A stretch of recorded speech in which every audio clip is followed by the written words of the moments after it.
Hey guys, welcome to another amazing episode talking about kayaks with Aliex. Yeah, I know. Look at this amazing trailer that I got from Maloney. Anyways, we're gonna do a full video series on this trailer coming out. But you click on this video because you wanted to learn more about this kayak. This is the Mako 10.5, new for 2023. This is not exactly the same kayak we covered before that we did a walkthrough on. This is new. Now, this trailer is not fully complete yet. There's a few things that I had to work on, like adding rod tubes. I was planning to put them underneath, but we can see that there's not enough space to put those rod tubes underneath. It's gonna have to go up, but I wanna be able to add another kayak in the middle. So we're gonna have to put the rod tubes on each side, leave enough space in the middle that we could put other stuff. I'm gonna jump behind the camera because it's easier, and I'm gonna talk to you about everything this little kayak has to offer. It is a budget kayak. It's $1,400, and of course you get what you pay for, but it's a nice little kayak. Let's cover it. Whoa, what do we have here? Look at this little boat. I think I like this model better than the previous one. It looks better. The color is nice. We got a rudder here in the back. This rudder is controlled by this little thing right here.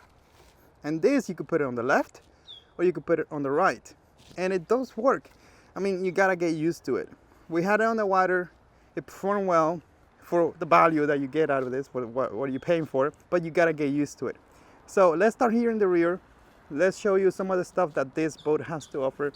Mako 10.5. You got a drain plug right here. Got all the rudder cables to lift it up and bring it down, and you have access right here to, if something happens, something breaks, you're gonna be able to fix it. So this is nice, and I like that it's just a cover, like a, what do you call this? A rubber cover that you could easily remove it.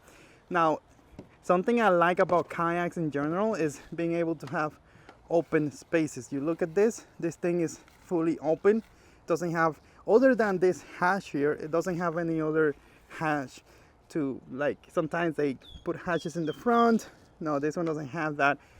Here in the back you got a gear track if you want to put a flag or something, but this is enough space to put a nice milk crate. And I want to see, the black pack probably doesn't fit. Maybe the smallest one will fit. But again, it's a tiny little boat. You have a little bit of room here to put stuff. Now the seat is on this rail system, and it works. Like I didn't feel like it was moving too much. Like, look at this, it's not moving side to side. It's like fixed in there. It's held down here by this strap, and you could reposition it. You could move it forward or you can move it back. It's a comfortable seat. It's just that generic seat that all the band hooks, all the stroke kayaks, like every single older kayak out there have the same type of seat. Lining kayak, like, come on, it's like a joke now. Everyone has it. It started with Native Watercraft though, but it's the same generic seat. If comfortable, it works. It's probably super cheap to build. Maybe that's why everybody has it, but hey, same seat. Now you got a paddle keeper right here, and I like that the bungee has a lot of tension. And you got rail system where the seat is, but here in the front you could put a camera mount or you could put a fish finder, whatever you want to use, and it acts as a handle as well. So I like that. It's very strong. It has a few screws that allows you, like, see, they're tall, so if you need to move something up and down, you could freely move that up and down. The screws are not going to stop you.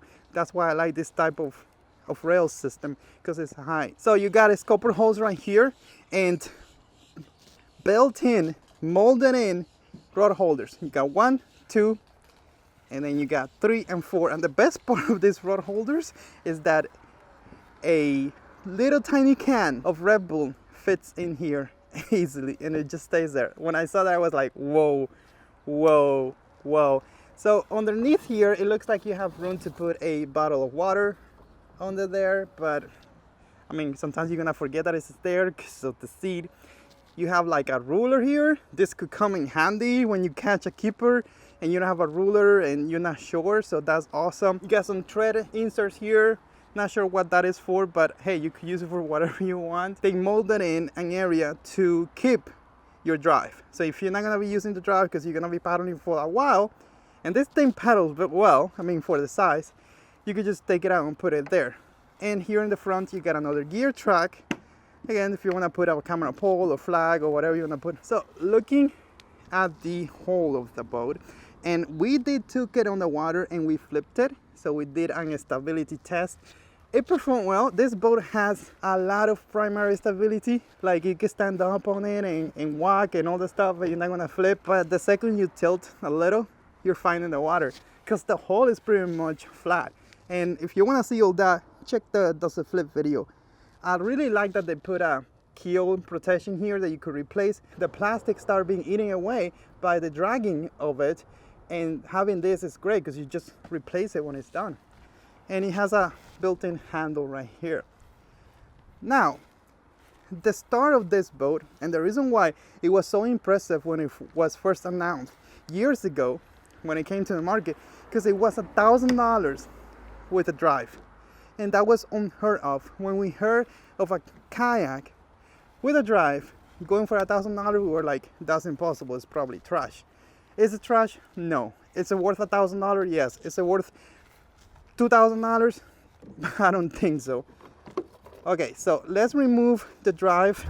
All right, so we got the drive here. It's pretty much weightless. It doesn't weigh anything. It's very plasticky. Again, it's not gonna be a premium drive.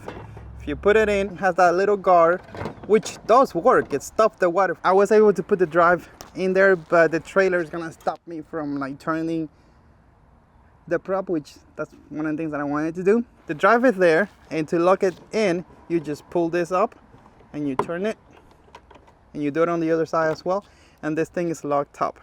So some of the issues that you're gonna encounter with this system is that you cannot just like open like you do the Old Town, just grab it and boom, bring the drive up. It's more like the older type of drive where you have to align the prop basically and then bring it up, but it's like a two-step type of thing. It's not the best system in the world. I thought that it was gonna break, that it wasn't gonna work, but I did push it hard and it didn't break. So it did work. You just have to be careful with it. So see, step one, you bring it up, and now you have to align the prop. And what I'm gonna do is, I'm gonna give you some B-roll of that from the water demo, because it's hard to do it here. So when you bring it up, you're gonna have to align the prop again, because there's two things that you have to take out. But it does come out, as you can see. So once you're done, you could just put it back where you had it, boom, and just use this bungee to lock it down, and the drive is there. So this boat is stable enough that you can stand up and fish. If you're athletic, if you're under 230 pounds, I would say. It's fast enough that you can take it on the water, have a good time with it, but it's not a super premium kayak. Once you go past 4 miles an hour with this drive, this prop is gonna start hitting the hull of the boat, so you may not like that. It is a $1,400 boat, and for $1,400, I think it's worth the money. Like, I will have something like this. And the drive itself is pretty good. And something that the company says, because by the way, guys, I did get this cast for free. Free, right? I had to still drive and all that stuff, and we'll get into that. But anyways, they do have warranty, and they stand behind the warranty. So that is some epic stuff. That's what I heard. You could even create tickets. They really care about customers, and I met the owners and the manufacturers, so yeah, they're good people. What I would like to do now is I want to bring it down, flip it over, and cover the specs of this boat for you. And boom, look at this. It looks really nice, man. It looks really nice. I can't lie. I like the color. I like how simple it is. I wish it was $1,000 like before, right? That would be epic. That would be a total complete buy if it was only $1,000 with a drive. But $1,400, well, there are other options in the market, so you're gonna have to compare now. Let me flip it over and talk about the specs. So guys, look at this. This is the bottom hole. This is why it's so stable when you stand up, that initial stability. But once you move a little, you're gonna find the water, because it's pretty much flat. It's like it's flat, and it's not that deep. It doesn't have those grooves, those channels that will grab water and it's not gonna flip you over. It doesn't have that, but what it does have is 10.5 feet long of plastic by 34.5 inches wide, because it's very wide. The boat itself weighs about 78 pounds and the drive 7.2 pounds. That's one of the lightest drives that you can find in terms of prop drive, because it's pretty much plastic, is super light. Again, this is not an expensive thing. You cannot look at this with a hobby eye or a $3,000 kayak eye. You have to look at this for what it is. It's a budget kayak, $1,400 or less. And is it worth the money? I would think so. It's up to you to decide though. It holds 470 pounds. And I think that is true because of how wide it is. But I mean, it's crazy how this company come up with their concept of how much a kayak can carry before it becomes a problem, before it becomes dangerous. So I don't know. I would say to be safe, don't put more than 400 pounds of weight into this. So it's a rotomolded kayak. It's not made here in the US. It's a Canadian company. It's made in China, like your iPhone that you're using to watch this. So I don't think that's a problem.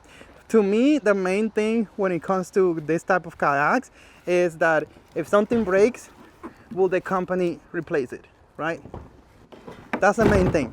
If that drive breaks 6 months into it, will they replace it? If you lose the seat or you lose something important for the boat, the rudder, do they stand behind their warranties? If they do that, then I don't care where it's made, and the money, well, that's up to you. So I hope you like this little walkthrough of this boat. Now there's an entire playlist covering this Mako kayak, and we got like a total of 10 kayaks from Mako, from Riot. I keep calling them Mako. And we're gonna make videos about all of them, and you're gonna get my truly 100% honest opinion about those boats like you got here today. And because I don't care if I got them for free, or if it's a demo that I got lended, or if I pay for it myself. I gotta be true to you guys, myself, and the company. So I tell you what I think. Is it right, wrong? That's up to you to decide. Out of here, I'm gonna go film 3 more videos that I had to film. And I don't know why everyone is cutting their grass. Sucks.